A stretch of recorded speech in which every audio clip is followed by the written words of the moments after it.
Hello friend, तो आप लोगों का मेरे यूट्यूब चैनल पर स्वागत है। तो इस वीडियो में आज हम लोग देखने वाले हैं स्ट्रक्चर और यूनियन के बीच में डिफरेंस। ठीक है, तो इसके कम से कम मैं 5 या 6 या 7 टॉपिक्स जो बताऊंगा इनमें डिफरेंस। ठीक है, तो सबसे पहला जो है वो है हमारा एक्सेस मेंबर के बेस पे। ठीक, तो अब स्ट्रक्चर में देखते हैं। तो we can access all member of the structure at any time, यानी कि इसके कहने का मतलब है कि हम हमारा जो स्ट्रक्चर है, ठीक है, उसमें जो हमारा मेंबर है सभी मेंबर को एक्सेस कर सकते हैं किसी भी टाइम में। ठीक, लेकिन यूनियन में क्या है कि ओनली वन मेंबर को एक्शन या एक्सेस कर सकते हैं, ठीक है, किसी एक टाइम पर। तो अब चलिए दूसरा जो हमारा है मेमोरी एलोकेशन के बेस पर।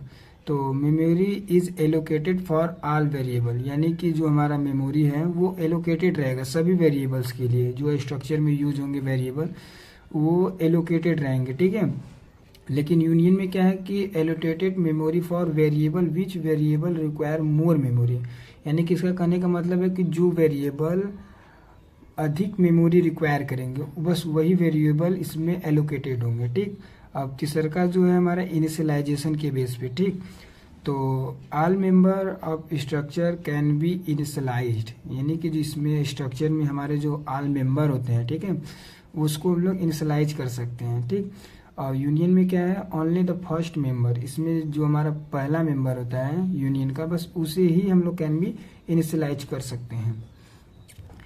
इसमें क्या है सभी मेंबर को कर सकते हैं, इसमें केवल फर्स्ट मेंबर को कर सकते हैं। ठीक, इनिशियलाइज। अब हम लोग चौथा बेस पे देखेंगे कीवर्ड। तो जैसा कि हमने स्ट्रक्चर और यूनियन में बताया था कि हम लोग स्ट्रक्ट कीवर्ड का इस्तेमाल करते हैं, तो वही है struct keyword use to declare structure. ठीक है, और इसमें क्या है union keyword use to declare union. ठीक है, तो अब इसका हम लोग सिंटैक्स देख लेते हैं और एक एग्जांपल देख लेते हैं। तो सिंटैक्स क्या है, सिंटैक्स हम लोग स्ट्रक्ट कीवर्ड से क्रिएट करते हैं। तो जैसा कि स्ट्रक्ट, फिर स्ट्रक्ट नेम और स्ट्रक्चर एलिमेंट 1, स्ट्रक्चर एलिमेंट 2। ठीक, इसमें कर्ली ब्रेसेस के आप अंदर कितने भी लिख सकते हैं, और जब कर्ली ब्रेसेस क्लोज कर देंगे तो वहाँ पर स्ट्रक्ट जो हम लोग यहाँ पर स्ट्रक्ट वेरिएबल नेम लेंगे उसका हम लोग यहाँ पर वेरिएबल नेम को लिखकर लास्ट में सेमीकोलन लिख देंगे। ठीक, इसी प्रकार यूनियन, फिर यूनियन नेम है, ठीक, फिर सेमीकोलन के बीच में यूनियन एलिमेंट 1, यूनियन एलिमेंट 2 और डॉट डॉट आप जितने भी चाहिए यूज कर सकते हैं, और ब्रैकेट बंद होने के बाद हम लोग यूनियन,